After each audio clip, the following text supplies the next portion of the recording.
Hello folks, welcome back to our channel Telugu Dose and don't forget to subscribe our channel. ఈ రోజు ఈ వీడియోలో మనం Vidya Deevena fees reimbursement complete ఇన్ఫర్మేషన్తో మీ ముందుకైతే తీసుకొచ్చాను. బిఫోర్ దాట్ మీరు మా ఛానల్ ఫస్ట్ టైం చూసినట్టయితే ప్లీజ్ డూ సబ్స్క్రైబ్. ఈ వీడియోని ఖచ్చితంగా మీ గ్రూప్స్లో షేర్ చేయండి. It will be useful. Without any further delay let's begin today's topic.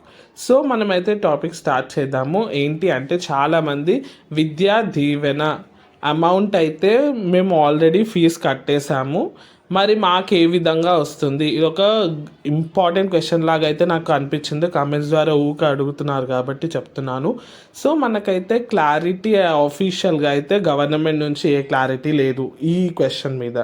కానీ వెన్ వి అనలైజ్ కానీ మనం చూసినట్టయితే ఏమని తెలుస్తుంది, only present year like 2024 or 25 ఈ కరెంట్ బ్యాచ్ నుంచి అయితే మనకి పాత సిస్టమ్ అయితే తీసుకురావడం జరిగింది.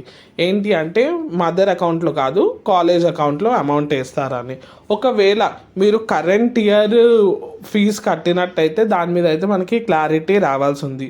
కానీ ఒకవేళ మీరు ప్రీవియస్ ఇయర్స్ లైక్ 2023లో 22లో ఫీజు కట్టారు అయితే మాత్రం మీ మదర్ అకౌంట్లోనే మనీ పడుతుంది. డోంట్ వరీ, ఇది వచ్చేసి అప్డేట్. ఒకవేళ కరెంట్ ఇయర్లో కడితే అదొక క్వశ్చన్ మార్కే, అది గవర్నమెంటే చెప్పాల్సి ఉంటుంది.